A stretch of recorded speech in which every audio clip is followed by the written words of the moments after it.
Círculos pretos, rosas e amarelos surgem em fundo branco, formando linhas e matrizes de pontos. Título: Artérias.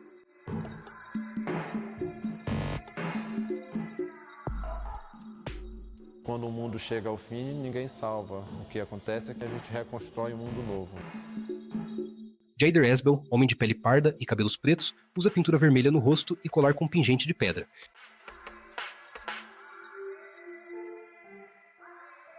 Telas coloridas exibem composições complexas com grafismos ancestrais, figuras humanas, serpentes e elementos cósmicos.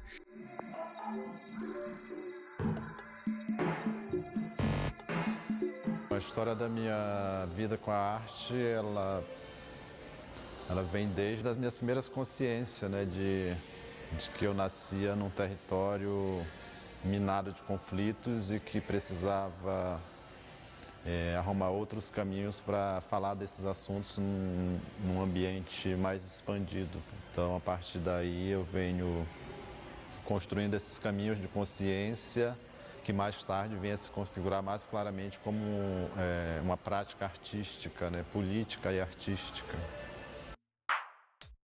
Sequência de obras apresenta desenhos em linhas brancas sobre fundo preto, pinturas de rios, figuras marchando e céus estrelados com traços marcantes.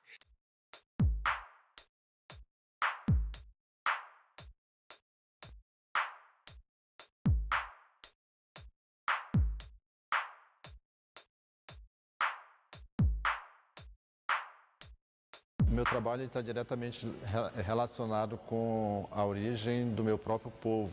Essas pistas que o próprio Macunaíma deixou, né? O Macunaíma que vem a ser o Macunaíma, que é comumente conhecido, especialmente em São Paulo, como o Macunaíma, o herói sem nenhum caráter, né? Então eu sou dessa linhagem, eu sou neto de Macunaíma e conta a nossa cosmologia que Macunaíma é um dos nossos deuses, entre aspas, e ele vem dentro dessa natureza transformadora, né? A maioria das histórias elas se concentram na recriação do mundo, o corte da grande árvore que tinha todos os tipos de frutas e outros tipos de elementos como conhecimentos, magia, todos esses elementos que compõem a vida, né? E aí Macunaíma derruba essa árvore e começa um novo momento na transformação do mundo, inclusive da própria Amazônia, né?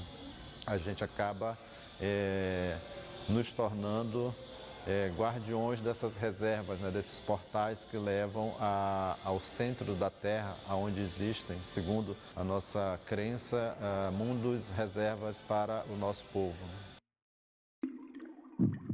Obras da série Transmacunaíma, telas em fundo escuro repletas de pontos luminosos, entidades místicas e animais com padronagens detalhadas.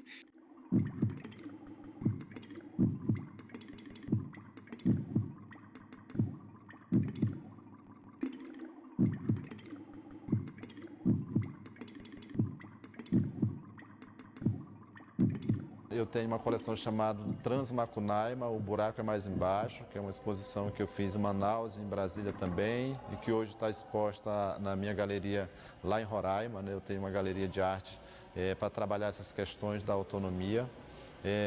Tenho uma obra aqui no acervo da Pinacoteca, que chama Feitiço para Salvar a Raposa Serra do Sol, que é um painel que eu faço relação com o meu território, né? Com a necessidade que tem da gente continuar defendendo esse território que, embora esteja demarcado, homologado, ele está ainda ameaçado. E tenho também uma coleção que está instalada agora recentemente na Pinacoteca, chamada A Guerra dos Canaimés, né?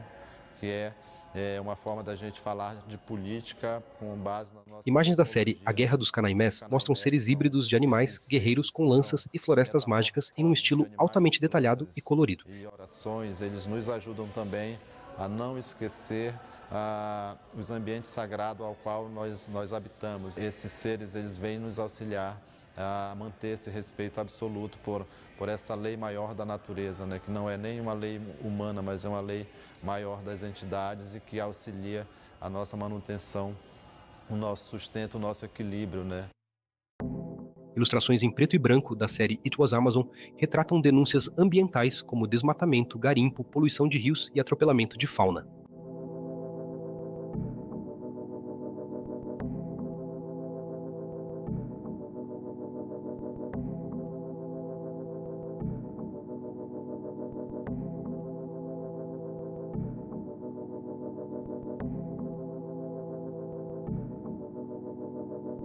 Eu tenho uma coleção chamada It Was Amazon, né? O Era Uma Vez a Amazônia, que ela vem trazendo aí 16 obras, desenhos em canção preto com a tinta branca, falando de uma Amazônia mais real, mais atualizada, que não é aquela Amazônia comumente entendida como exuberante, uma potência sem fim de elementos que não teriam fim, né, de um mundo das águas, o mundo do verde, o mundo dos animais. Então a gente já mostra que essa realidade ela não está mais ameaçada, mas está seriamente comprometida e que junto com ela o nosso futuro comum também se encontra praticamente inviabilizado.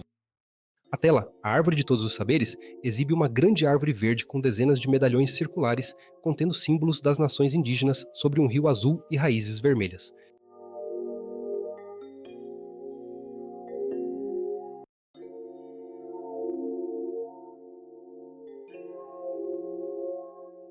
Então essa obra chama A Árvore de Todos os Saberes, ela foi concebida em 2016 na Universidade Federal de Minas Gerais, uma exposição internacional que teve com povos indígenas do Peru, Bolívia, Colômbia e Equador, né?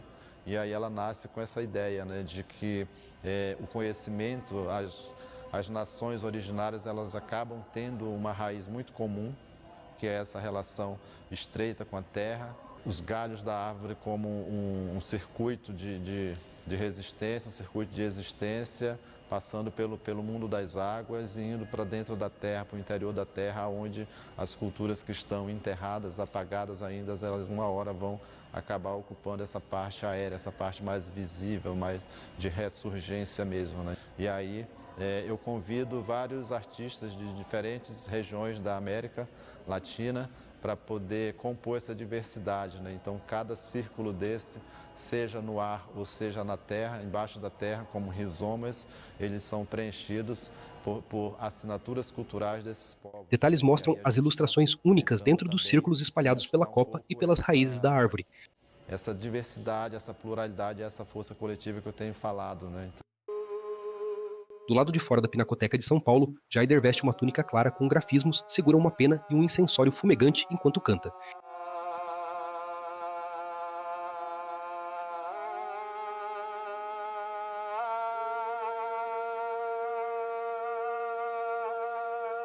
Pessoas que nunca viram os povos indígenas acham que eles já estão extintos. Quando se deparam com uma exposição contando narrativas diversas por seus próprios autores, por seus próprios membros, muda radicalmente a perspectiva, porque não é mais ninguém falando sobre o nosso nome, contando as nossas histórias, somos nós mesmos. O museu passa de uma instituição predatória, colonizadora, para uma possível parceria, para um ambiente projetivo para nós. Fachada e interior da Galeria Jaider Esbel, em Boa Vista, Roraima, com paredes repletas de quadros, artefatos indígenas e ateliê de criação.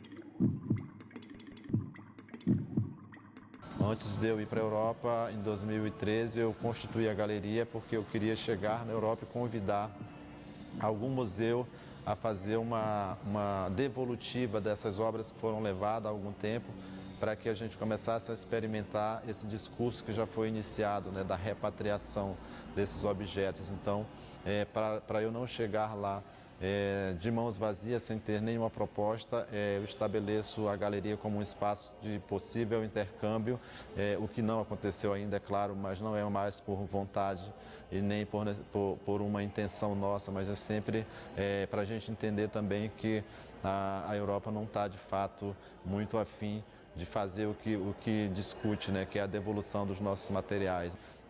Também tem um trabalho de curador, né? Eu acabo desenvolvendo um trabalho com diversos artistas lá de Roraima, da região, como Venezuela e Guiana, e também por não existir lá no meu estado um ambiente favorável para isso, propício, como uma pinacoteca ou qualquer museu, na minha cidade não tem museu nenhum, eu mesmo decido abrir a minha casa para fazer essas práticas, né? Práticas de aproximação de mundo, de interatividade, e aí eu chamo de galeria por uma mera ocasião estratégica também de linguagem para poder buscar fazer parte desse mundo, né?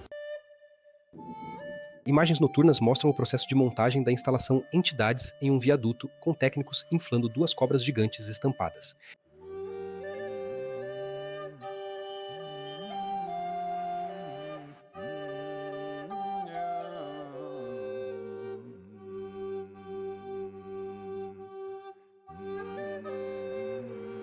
Jaider caminha pelo viaduto à noite enquanto as cobras monumentais e iluminadas se estendem sobre a estrutura metálica do viaduto. Os elementos da arte indígena contemporânea eles são basicamente a ideia de espiritualidade, né? A relação com a terra, com a cosmologia. Então ainda há muito essa questão do artesanato, do artefato, dá muito essa disputa de narrativa com o sistemão da arte, né? De desqualificar a nossa produção, de não entender que um canto é um objeto artístico, é um elemento artístico, que o modo de fazer um trançado, uma peneira ou uma comida sejam práticas artísticas, né? Vista aérea noturna de um viaduto com as esculturas de serpentes luminosas brilhando em meio às luzes da metrópole. A arte, para mim, teve um fundamento muito sério, muito estratégico mesmo, de usar isso enquanto uma potência, né? Eu acredito seriamente que há aí um horizonte muito promissor, né? Tanto para a produção dos povos indígenas, quanto pela própria manutenção e ampliação do sentido dos museus e outras instituições de arte oficiais, digamos assim. Em fundo branco, o título Artérias. Créditos da equipe técnica surgem na tela em texto preto sobre fundo claro, lista de obras e agradecimentos seguidos pelos nomes dos coordenadores e realizadores.